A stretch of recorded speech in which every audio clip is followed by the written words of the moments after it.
Alright, what's going on, guys? So we just wrapped up the first playthrough of the Forsaken Hollows, the DLC for Elden Ring Nightreign. And by that, I mean I killed both Night Lords, the Balancers, and of course, not really a spoiler anymore, the Dreg Lord. And forgive me, my voice is kinda gone, been playing this all day, but I got a lot I want to say about it. The Balancers took a ton of games, that was by far the hardest fight for me. We managed to beat the Dreg Lord first try. Surprisingly, I don't know how we did it, everything just kinda fell together. And it was genuinely a terrible run. But we locked in on that fight, pulled it out of the fire. Sometimes it just happens and we got lucky. Now if you're wondering how we've been playing all day, we did the New Zealand trick on Xbox, and the DLC actually released quite a bit earlier on console, so that's why. But I want to give my just overall review and thoughts on this DLC. How good is it? Is it worth the price? What are some of the highs? What are some of the lows? Because there's a lot of both. Some very good things here, some very poor things, some very bad decisions I think they made, and some negative circumstances actually surrounding this DLC that we'll get into.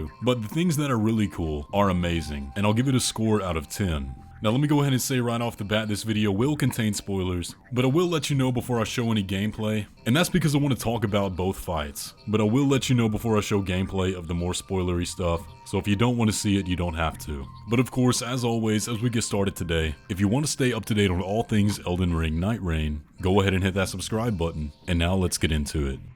Now first things first, before I get into any specifics, the Forsaken Hollows is only a $15 DLC, and for 2 new expeditions, I think that's a fair price. Now let me start with the very first thing you're going to realize about this DLC. The new Shifting Earth, the Great Hollow, is not a Shifting Earth, this is an entire new map. They really baited us with this in a good way, because while it does queue up as a Shifting Earth, there is no Limveld on this map. It is all new, and there's a ton to explore. Now I have a lot of thoughts I want to share about the layout of the Great Hollow, but one thing that is absolutely mastered in this Shifting Earth are the vibes. It's beautiful, the soundtrack is absolutely amazing. You could be getting pieced up and cursed by Basilisk, but you're going to be doing so to serene, absolutely beautiful music, so it's not going to be that frustrating. In spite of that, however, the layout of the Great Hollow is extremely hard to learn. Even on our 6th and 7th run, we still had no clue how to navigate this place. I fell to my death several times, from jumps I thought I could make, or pits I couldn't tell were there. It is extremely confusing, and even looking at the map can be misleading at times, because there's so much verticality. And there's nothing wrong with that necessarily, but I think the map really needs some work to communicate that, especially as the night's closing in and you're trying to find your way up, and you just can't. And that actually led us to switch off of this Shifting Earth so that we could actually focus on learning the boss fights, rather than use all of our mental energy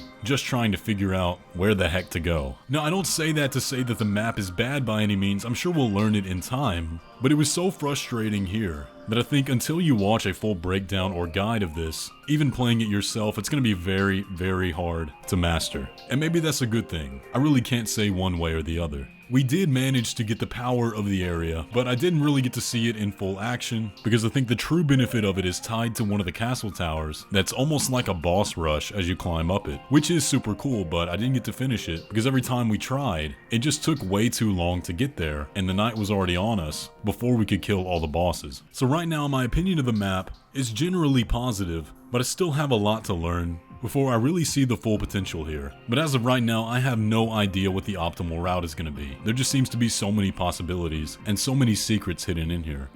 But now let me talk about the new Nightfarers. And I'm gonna be honest, I started on Undertaker and I'm not about to switch off. Undertaker is amazing. And that's the way I always play Souls games. A lightweight strength-faith hybrid is my favorite build. And now that we have one in Nightreign, it's perfect. Everything about Undertaker just works. You've got the ability which gives you rapid stamina regen, improved dodging, and surge sprint. And with that, you're able to dodge attacks that I swear no other character has been able to. And the ultimate is just fun, especially when you start chaining it with other ultimates. You can put out some crazy damage, and it's super efficient too. Now I know Scholar is going to work great in trios and in the team setting, but I'm just having way too much fun on Undertaker. I don't want to switch off. This is my new main easily, and I already enjoy her much more than Raider.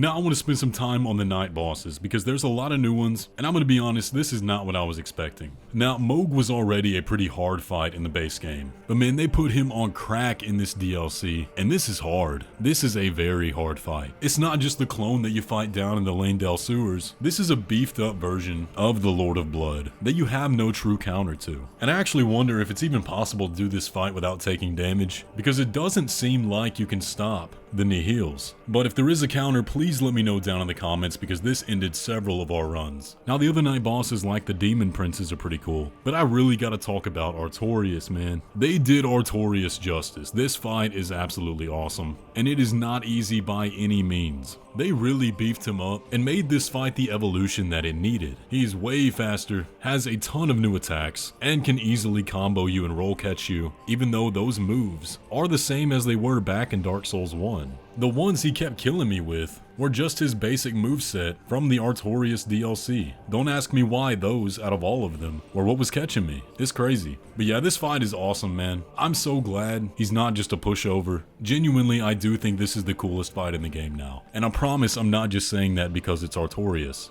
Now I'm going to talk about the Night Lords, so if you don't want to see those fights, here's the spoiler warning. But we're going to start out with the first one, the Balancers. Now I am not a fan of gank fights at all. I really don't like them normally, but something about this one does work. They did a really good job in making it not feel too overwhelming, and you can still actually focus on the boss itself. Now am I tripping? Or did they straight up make a lot of this boss's moveset air from Armored Core 6? Maybe I'm crazy, maybe it's not that, but that's what this fight felt like. Now for what it has in frustration, I think it makes up for in spectacle because this is a beautiful fight. I love the designs, I love the arena, the music, everything about it, but again, it's a fight where you're having to focus on multiple enemies and you're gonna get hit a lot by something you actually couldn't see. And some people aren't gonna like that. Now you can make up for it by kiting the enemies around the arena, trying to focus on the ones on the outskirts, but I think this is gonna be a very rough fight in solo, especially when its weakness is sleep and you almost never get sleep weapons. So not my favorite fight, but it's definitely still a very cool one, and plenty difficult. But now let's move on to the other Night Lord, the final boss,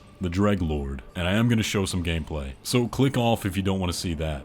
Now it's hard for me to really get my thoughts about this fight because we really just zoned out and beat the brakes off him. Now this was a terrible run. We were only level 5 on night 1. We had Noclateo, and we managed to get a Devourer's Scepter for Undertaker and the Dragon Cragblade for Wilder and duplicate them. And with those, we were really able to keep him staggered for a lot of the fight. And that was pretty much the recipe for phase 1. Wasn't too hard here. Like I said, we kind of just beat him up. Now as for the second phase, I really couldn't tell you what was happening. There's so much going on. And he has very long combos that I kind of just spam dodged the whole time and attacked when I thought I had an opening, which wasn't that often. But with Undertaker's ability, you can kind of just wing it with the dodge. Even his big AoE explosions I could dodge through, which again, maybe luck, but it's super powerful. And you combo that with Undertaker's ult that charges very fast. And if you're keeping a ton of damage, like I said, he seems to stagger pretty easily. Now we did die and had to be revived by the Noclateo power, but we did manage to overcome the fight. Like I said, just zoning out, being aggressive, and keeping him staggered as much as possible. Now should we have been able to first try the final boss? I want to chalk it up to luck and good weapons, because I would say we're average players. I don't think this fight was easy. I really don't. But there wasn't anything about this fight that really surprised me. Even though his combos are very long and he has a ton of moves, it all seemed very familiar. So maybe I'm gonna have to have a second look at it. Maybe he's based off an old boss somewhere. I don't know. But I'm excited to fight him again. And I know I'm gonna struggle more the second time.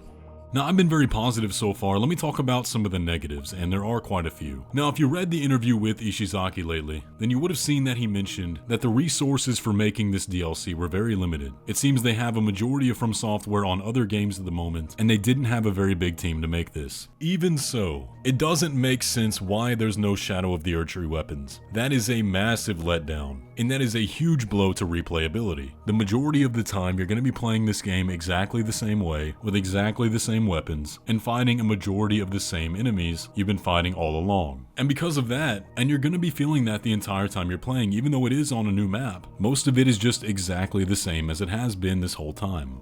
And I gotta reiterate another complaint. We got Artorias, we got Demon Princes, but I believe those are the only returning Dark Souls bosses in this DLC. You got us all hyped up expecting a new Dark Souls 2 DLC boss like Sir Alon, like Fume Knight, but there just isn't, and that's really disappointing. In addition to that, I would say about 90% of the runs we had were all on the same seed. At least when loaded in on the Great Hollow. It would be the same enemies in the same places, the same night bosses, in sequence, and that was another feeling of disappointment. And then finally, after beating the Dreglord, there's just kind of nothing. Scholar says a few lines and that's it. Maybe I'm missing something, maybe you gotta do the remembrances first, but I just expected a little bit more. This doesn't feel like the conclusion. And as they stated, there's no plans for more long-term support for Nightreign. I don't want this to be the end. Even though the majority of this DLC is absolutely awesome, I don't think it really hits the high note that a conclusion to Nightreign should. Maybe I'm missing something though. I really hope I am. Regardless, for a $15 add-on that's cheaper than a Call of Duty skin, this is absolutely worth the money. The Night Lord fights make it all worth it. And I freaking love Undertaker. But yeah, those are my initial thoughts on the Forsaken Hollows after beating it for the first time. I'm having a blast. I'm gonna keep playing. But y'all let me know what you think about it so far. Either way though, if you enjoyed today's video, be sure to leave a like on it and subscribe if you're new around here. And I will catch you in the next one.